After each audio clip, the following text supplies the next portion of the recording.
अध्याय 14 में दिया है दोहे।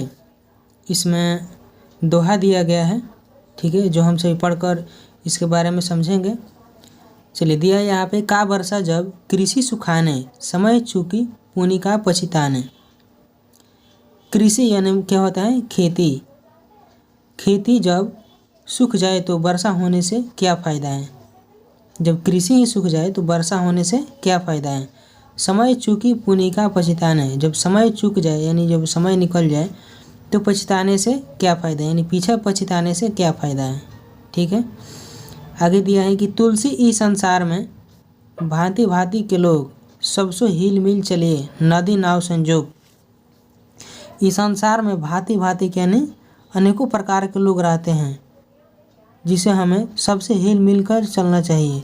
जिस प्रकार नदी और नाव का संयोग होता है, उसी तरह हर व्यक्ति से हमें हिल मिल कर चलना चाहिए, इन मिलजुल कर चलना चाहिए। ठीक है, आगे दिया है कि परहित सरिस धर्म नहीं भाई, पर पीड़ा सम नहीं अधमाई। परहित, परहित का मतलब होता है जो एक दूसरे की सहायता करता है, जो उपकार करता है, उसको परहित कहते हैं। सरिस का मतलब होता है समान। परहित सरिस यानी उपकार के समान, यानी मदद करने के समान, उपकार के समान कोई धर्म नहीं है। पर पीड़ा सम नहीं अधमाई। पीड़ा मतलब होता है दर्द, और सम मतलब समान, और अधमाई मतलब होता है पाप। ठीक है, यानी उपकार करने के समान कोई धर्म नहीं है, लेकिन पीड़ा यानी दर्द देने के समान कोई पाप नहीं है। ठीक है, चलिए आगे दिया है, रहीमन विपदा हूँ भली, थोड़े जो थोड़े दिन होए, हित अनहित या जगत में जानी परत सब कोय। इस दोहा में दिया गया है कि रहमान द्वारा कि ऐसा लिखा गया है कि विपदा जब आती है तो भले थोड़े ही दिन के लिए वह आती हैं, जो थोड़े दिन हो यानी थोड़े दिन के लिए ही विपदा आती है, यानी दुख। विपदा का मतलब क्या होता है? दुख। दुख जो है हमारे जीवन में सिर्फ थोड़े ही दिन के लिए आते हैं, और उस थोड़े ही दिन में हित जगत या हित अनहित या जगत में, यानी उस संसार में हित या अनहित जो करने वाले लोग हैं उन सबको परखा कर यानी हम जनाकर वह चले जाते हैं। ठीक है, यानी उस दुख से हमें सबको पता चल जाता है कि जगत में कौन हमारा अपना है और कौन हमारा पराया है। ठीक है, जो हमारे इस दुख में, इस विपदा में जो हमारी सहायता करे वही हमारा अपना होता है और वही हमारा मित्र होता है, और इस जगत में और इस विपदा में, हमारे दुख में जो हमारी सहायता नहीं करता है वो हमारा अपना नहीं है। ठीक है, इस दोहे के माध्यम से ऐसा समझाया गया है। आगे दिया गया है कि बड़े बड़ाई न करे, बड़े न बोले बोल, रहीमन हीरा कब कहें, लाख टका का मोल। इसका अर्थ है कि जो बड़े व्यक्ति होते हैं, जो अपनों से श्रेष्ठ होते हैं, वो अपनी बड़ाई कभी नहीं करते हैं, यानी स्वयं की बड़ाई कभी नहीं करते हैं। जिस प्रकार हीरा जो है वो अपने मूल्य कभी नहीं आंकता है, यानी अपने मूल्य कभी नहीं बताता है, उसी प्रकार जो बड़े व्यक्ति होते हैं वो अपनी स्वयं की बड़ाई कभी नहीं करते हैं। ठीक है, इसके बाद दिया है कि एकाय साधे सब साधे, सब साधे सब जाई, रहमन सिंचे मूल को फुलई फलई अघाई। इसका अर्थ है कि सिर्फ एक को साधने से, जो हमारा लक्ष्य है, उस लक्ष्य को सिर्फ एक ही को साधने से सब सध जाता है, यानी एक को साधने से हमें सब चीज़ मिल जाता है, यानी उसका फल प्राप्त हो जाता है। उसी प्रकार सींचे मूल को फुलई फलई अघाई, उसी प्रकार मूल को यानी जड़ को सींचने से, यानी जल देने से हमें एक वृक्ष के जो उसके मूल हैं उसको हम सींचते हैं तो उससे हमें फल और फूल दोनों प्राप्त हो जाते हैं। ठीक है, आगे दिया है, अति का भला न बरसना, अति की भली न धूप, अति का भला न बोलना, अति की भली न चुप। अति का मतलब क्या होता है? अति का मतलब होता है ज़्यादा या अधिक, यानी बरसना, जो बारिश है उसका बहुत ज़्यादा बरसना अच्छा नहीं है। अति की भली न धूप, और धूप को भी बहुत ज़्यादा होना अच्छा नहीं है। ठीक उसी प्रकार अति का भला न बोलना, यानी बहुत ज़्यादा बोलना भी अच्छा नहीं होता है। अति की भली न चुप, और बहुत ज़्यादा ही चुप रहना, यानी अत्यधिक चुप रहना भी ठीक नहीं होता है। यानी जो कोई भी हम काम करते हैं वह काम आवश्यकता से अधिक हमें नहीं करने चाहिए। ठीक है, इसके बाद आगे दिया है, करत करत अभ्यास ते जड़मती होत सुजान, रसरी आवत जात तय, सील पर परत निशान। इसका अर्थ है कि अभ्यास करते करते जो जड़मती हैं, यानी जो बुद्धिहीन या मूर्ख व्यक्ति हैं वो भी सुजान हो जाते हैं। सुजान का मतलब क्या होता है? चतुर या चालाक। अभ्यास करने से जो जड़मती हैं यानी मूर्ख व्यक्ति हैं वो भी सुजान हो जाते हैं यानी चालाक हो जाते हैं। जिस प्रकार रसरी आवत जाते सिल पर परत निशान, जिस प्रकार रसरी जो होती हैं वो आते या जाते समय सिल पर यानी पत्थर पर निशान लग जाता है उससे, यानी रसरी जो है वो उसको खींचने से और उसको छोड़ने से जिस प्रकार सील पर यानी पत्थर पर एक निशान बन जाता है, उसके परत पर एक निशान बन जाता है, उसी प्रकार हमें किसी भी लक्ष्य को धारण करके उसको बार बार अभ्यास करने से जड़मती व्यक्ति भी सुजान हो जाते हैं यानी चालाक बन जाता है। ठीक है, आगे दिया है बड़ा हुआ तो क्या हुआ, जैसे पेड़ खजूर, पंथी को छाया नहीं, फल लागे अति दूर। इस दोहा का अर्थ है कि बड़ा हुआ तो क्या हुआ, जैसे पेड़ खजूर। इस दोहा में एक खजूर के बारे में बताया गया है कि खजूर जो होता है वह बहुत ही बड़ा होता है और बड़ा होते हुए भी हमसे क्या होता है, बहुत ही दूर होता है। जिस कारण आगे दिया है कि पंथी को छाया नहीं, यानी पंथी जो होते हैं या वो पक्षी हो या कोई भी जीव हो या व्यक्ति हो जिसको वह छाया नहीं मिल पाता है, और फल लागे अति दूर, और फल भी जो उसका होता है वो बहुत ही दूर होता है, यानी हमारी पहुँच से वह बहुत ही दूर होता है। इसलिए इस दोहा में खजूर को यानी उस पेड़ को ऐसा कहा गया है, ठीक है, जो हमारे वह काम के लायक नहीं है। तो यहाँ तक हमारा चैप्टर है। इसके बाद यहाँ शब्दार्थ दिया है। सरिस का मतलब होता है समान, और सम का मतलब होता है समान। अधमाई का मतलब होता है पाप। विपदा, विपदा का मतलब होता है संकट, मुसीबत या दुख। अघाना का मतलब होता है पेट भर खाना। साधना, अभ्यास करना या प्रयास करना। जड़मती का मतलब होता है मूर्ख या बुद्धिहीन। सुजान का मतलब होता है चतुर, और सील का मतलब होता है पत्थर। संजोग का मतलब होता है मेल मिलाप करना या आपसी मिलाप करना। ठीक है, चलिए आगे देखते हैं।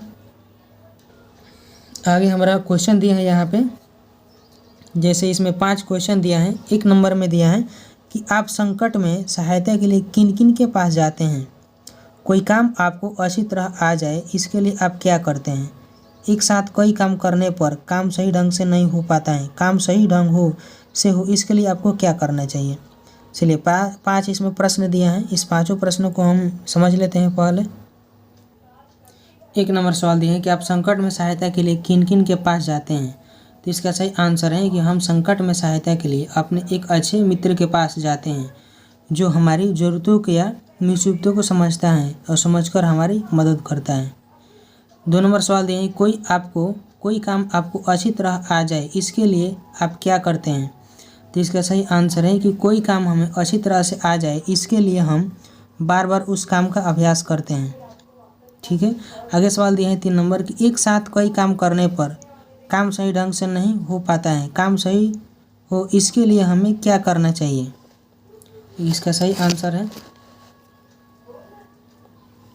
एक साथ कई काम करने पर काम सही ढंग से इसलिए नहीं हो पाता है क्योंकि हमारा मन सभी कामों में लगा रहता है। काम सही हो इसके लिए हमें एक एक काम पर यानी प्रत्येक काम पर ही सही फोकस देना चाहिए जिससे कि एक एक काम में सफल हो सके।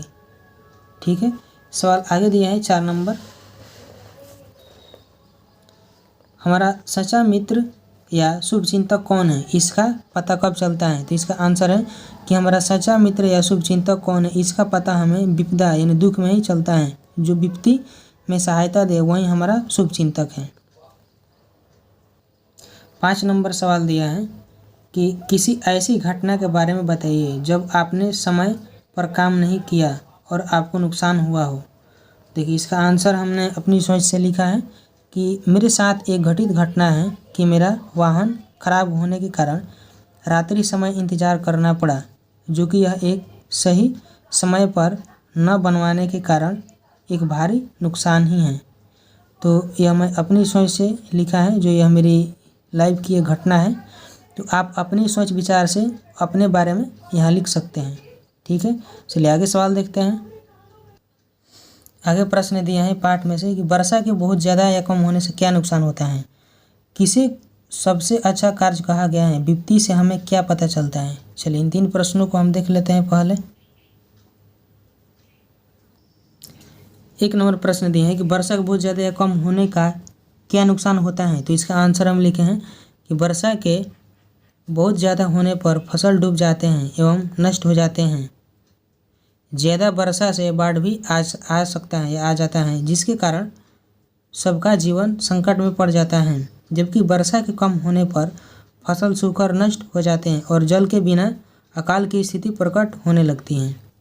प्रश्न 2 में दिया है, किसे सबसे अच्छा कार्य कहा गया है? तो इसका आंसर है कि परोपकार करने वाले व्यक्ति को सबसे अच्छा कार्य कहा गया है। विपत्ति से हमें क्या पता चलता है? तो इसका सही आंसर है कि विपत्ति से हमें सच्चे व्यक्ति की पहचान होती है, जो विपत्ति में हमारा यानी दुख में हमारा साथ दे, वही हमारा शुभचिंतक तथा सच्चा मित्र है। ठीक है, चलिए आगे सवाल देखते हैं। आप अपने इन मित्रों को कौन सा दोहा सुनाकर समझाएंगे? क नंबर में दिए हैं कि जो झगड़ते रहते हैं, जो अपनी बड़ाई खुद करते हैं, जो घमंड करते हैं। तो इन तीनों का आंसर इसी दोहा में दिया गया है। ठीक है, तो इसी में से हमें देखकर लिखना है। जो झगड़ते रहते हैं, जो झगड़ते रहते हैं उसके लिए क्या है, जैसे देखिए उसके लिए इसमें बताया गया है कि तुलसी इस संसार में भांति भांति के लोग, सबसो हिल मिल चलिए नदी नाव संजोग। इसमें कहा गया है कि इस संसार में भांति भांति के अनेकों प्रकार के अनेकों किस्म के लोग रहते हैं। उन सब से हमें हिल मिल कर एक दूसरे से मिलजुल कर चलना चाहिए। जिस प्रकार नदी नाव का संजोग होता है, यानी नदी नाव का संबंध होने से यानी संजोग होने से चलता है, उसी प्रकार हम सबको एक दूसरे से मिलकर चलना चाहिए। ठीक है, तो ये दोहा क का आंसर हो जाएगा। फिर आगे दिया है, जो अपनी बड़ाई खुद करते हैं। तो देखिए यहाँ पर दिया है, बड़े बड़ाई न करे बड़े न बोले बोल, रहीमन हीरा कब कहे लाख टका का मोल। तो ये दूसरा का आंसर हो जाएगा कि हमें जो अपने से श्रेष्ठ व्यक्ति हैं उसे वो स्वयं अपने आप की बड़ाई नहीं करते हैं। जिस प्रकार हीरा जो है वो अपने मूल्य कभी नहीं आंकता है। ठीक है, हीरा अपना मूल्य कभी नहीं आंकता है।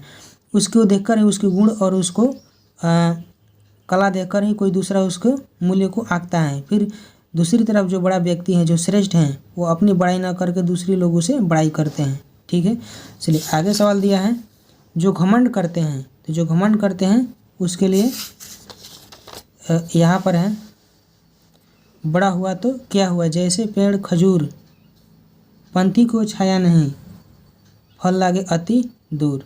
ठीक है, जो खजूर का जो वृक्ष है, उस वृक्ष के इस दोहा में ऐसा समझाया गया है कि वो बड़ा ही हुआ तो क्या हुआ, उस वृक्ष से ना हमें छाया मिलता है और ना फल ही मिलता है, क्योंकि हमसे वो अति दूर होता है। ठीक है, चलिए आगे सवाल देखते हैं। देखिए जैसे कि यहाँ पे हम लिखे हैं कि आप अपने इन मित्रों को कौन कौन सा दोहा सुनाकर समझाएंगे जो झगड़ते रहते हैं। तो यहाँ पर हम लिखे हैं, तुलसी इस संसार में भांति भांति के लोग, सबसे हिल मिल चलिए नदी नाव संजोग, जो अपनी बड़ाई खुद करते हैं। तो इसका है, बड़े बड़ाई ना करे बड़े ना बोले बोल, रहीमन हीरा कब कहे लाख टका के मोल। फिर तीसरे का यहाँ पे आंसर है, जो घमंड करते हैं, उसके बारे में भी यहाँ पर लिखे हुए हैं। चलिए आगे सवाल देखते हैं। पाठ के अनुसार सूची बनाइए, जो काम हमें करना चाहिए, जो काम हमें नहीं करना चाहिए। यानी इस पाठ के ही आधार पर हमें इन दोनों प्रश्नों को उत्तर देना है। जैसे क नंबर में दिया है कि जो काम हमें करना चाहिए, यानी जो अपने लाइफ में जो हम दिनचर्या में जो काम हम करते हैं उसके बारे में लिखना है। और जो काम हम नहीं करते हैं अपने लाइफ में, यानी पर डे की जो दिनचर्या है उसमें जो हम काम नहीं करते हैं उसके बारे में हमें लिखना है। ठीक है, तो चलिए इसको हम समझते हैं। देखिए यहाँ पर हम लिखे हैं कि जो काम हमें करना चाहिए, सबको परोपकार करना चाहिए, सही समय पर एक एक काम करना चाहिए, विपत्ति में दूसरों की सहायता करना चाहिए, हमें स्वयं की अपनी बड़ाई नहीं करना चाहिए। देखिए नहीं वाला जो है वह दूसरे में होगा, ये थोड़ा गलती से इसमें हम लिख दिए हैं। उसके बाद ये हमें ना आवश्यकता से बोलना चाहिए और ना ज़्यादा, ये भी 2 नंबर में होना चाहिए। आगे दिया है कि प्रत्येक कार्य के लिए ज़्यादा से ज़्यादा अभ्यास करना चाहिए। ठीक है, प्रत्येक कार्य के लिए ज़्यादा से ज़्यादा अभ्यास करना चाहिए। आगे लिखे हैं कि सबसे हिल मिल कर चलना चाहिए। ठीक है, किसी भी व्यक्ति को ज़्यादा पीड़ा या कष्ट नहीं देना चाहिए। जो काम हमें नहीं करना चाहिए, यहाँ पे थोड़ा मिस्टेक हुआ है, इसका भी आंसर इसमें होगा। ठीक है, तो आगे देखते हैं। जो काम हमें नहीं करना चाहिए, जो काम हमें नहीं करना चाहिए वो यहाँ पे लिखा गया है, हमें अपनी बड़ाई नहीं करनी चाहिए, हमें अपनी स्वयं की बड़ाई नहीं करनी चाहिए। ठीक है, दूसरों को पीड़ा या कष्ट नहीं देना चाहिए, हमें आवश्यकता से अधिक नहीं बोलना चाहिए, किसी भी काम के लिए पश्चाताप नहीं करना चाहिए।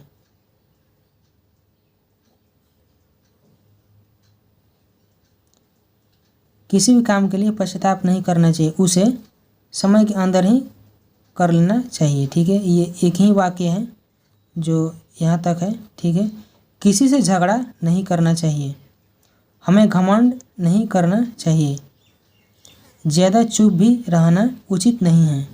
ठीक है, तो यहाँ तक इसका आंसर हो गया। देखिए आगे दिया है 3 नंबर में कि दोहावली पाठ में तुलसी, रहीम और कबीर के 3-3 दोहे दिए गए हैं। इनमें से रहीम की दोहे पहचान कर लिखिए। यह भी बताइए कि आपने इन्हें कैसे पहचाना। तो इसको हम आंसर देखते हैं। देखिए इस दोहे में ही इस कवि का नाम लिखा हुआ है। जैसे देखिए, रहीमन विपदा हूँ भली, जो थोड़े दिन होए, हित अनहित या जगत में, जाने परत सब कोय, बड़े बड़ाई ना करे, बड़े न बोले बोल, रहीमन हीरा कब कहे, लाख टका का मोल। देखिए इसमें भी लिखा है रहीमन और इसमें भी दिया है रहीमन। इससे पता चल जाता है कि इसकी ही दोहे हैं। एक ही साधे सब सधे, एक सब सधे सब साधे सब जाई, रहीमन सिंचे मूल को, फुलई फुलई अघाई। तो तीनों दोहा में इन तीनों का नाम दिया है, एक ही का नाम दिया है रहीम का। ठीक है, जिसे इसे हम आसानी से पहचान सकते हैं। चलिए आगे देखते हैं। चलिए इसमें हम देखते हैं भाषा की बात। दिए गए वाक्यों में रेखांकित शब्द के विपरीत अर्थ वाले शब्द से वाक्यों को पूरा कीजिए। देखिए इसमें क नंबर में दिया है, क नंबर में कि हमें न तो बहुत अधिक बोलना चाहिए और न ही बहुत कम। देखिए ये दोहा सही, ये सब इसमें दिया गया है। हम सबको दोस्त बनाएं न कि दुश्मन। हम सबको दोस्त बनाना चाहिए, एक दूसरे को दुश्मन नहीं बनना चाहिए। ठीक है, विपत्ति में अपने और डॉट डॉट की पहचान हो जाती है। विपत्ति जो दुख है उसमें किसकी पहचान हो जाती है, यानी पराये व्यक्ति की। जब दुख आते हैं तो उसमें अपने और पराये व्यक्ति की पहचान हो जाती है। ठीक है, अपने और पराये। आगे दिया है कि हमें एक समय में एक ही काम पर ध्यान देना चाहिए, न कि अनेकों काम पर। अनेकों काम पर यदि हम एक समय एक ही काम पर ध्यान देते हैं तो उसमें हम निश्चित रूप से सफल हो जाते हैं, क्योंकि हमारा जो मन है और दिमाग है उसी में तल्लीन रहता है और उसी पर हमारा फोकस जाता है, जिससे हम उस काम को आसानी से कर सकते हैं। बार बार अभ्यास करने से मूर्ख भी विद्वान बन सकता है, विद्वान या बुद्धिमान बन सकता है। ठीक है, आगे सवाल दिया है कि दूसरों को कष्ट पहुंचाना पाप है, जबकि दूसरों की सहायता करना पुण्य है। पुण्य है या दूसरों की सहायता करना एक उपकार है। ठीक है, आगे सवाल दिया है कि 2 नंबर में कि दिए गए शब्दों को वाक्यों में प्रयोग कीजिए। संसार है, इसको इस शब्द को वाक्यों में हमें प्रयोग करना है। जैसे पछताना, विपदा और अभ्यास, ये 4 शब्द दिए हैं, इनको हमें वाक्य में प्रयोग करना है। तो इसको हम समझते हैं। जैसे देखिए यहाँ पे हम लिखे हैं संसार के बारे में कि संसार में अनेकों प्रकार के लोग रहते हैं। पछताना है, बीते हुए समय के लिए पछताने से कोई फायदा नहीं है। विपदा हमें अच्छे या पराये व्यक्तियों की पहचान होती है। विपदा में हमें यानी दुख में हमें अच्छे या पराये व्यक्तियों की पहचान होती है। अभ्यास सफलता का एक मूल मंत्र है, जिससे असंभव भी संभव हो जाता है। ठीक है, चलिए आगे देखते हैं। आगे दिए हैं कि शब्दों की दुनिया। नीचे दिए गए शब्दों के समान अर्थ वाले शब्द लिखिए। जैसे वर्षा, इसमें वर्षा हो जाएगा। सरसी का मतलब होता है समान। अधमाई का मतलब होता है पाप। जड़मती का मतलब होता है मूर्ख या बुद्धिहीन। रसरी का मतलब होता है रस्सी और पंछी का मतलब होता है पक्षी। तो इसको हम जैसे यहाँ पे हम लिखे हैं आप समझ सकते हैं। वर्षा का मतलब वर्षा यहाँ पर लिखे हैं। सरसी का मतलब समान लिखे हैं। अधमाई का मतलब यहाँ पे पाप लिखे हैं। जड़मती मतलब मूर्ख या बुद्धिहीन। रसरी मतलब राशि। पंछी मतलब पक्षी। ठीक है, चलिए आगे देखते हैं। 1 नंबर में दिया है, 2 नंबर में 1 नंबर में दिया है कि नीचे कृषि और वर्षा से जुड़े शब्दों की सूची बनाइए। जैसे देखिए यहाँ पे कृषि दिया है, कृषि से जो रिलेटेड वर्ड हैं वह है हल। यहाँ पर दिया गया है कृषि है, इसको जोतने के लिए हल की हमें आवश्यकता होती है और कृषि से जो जुड़े शब्द हैं उसको हमें लिखना है। ठीक है, कृषि हो गया, वर्षा हो गया, वर्षा से बादल हैं और वर्षा से ओला भी हो जाएगा, ठीक है।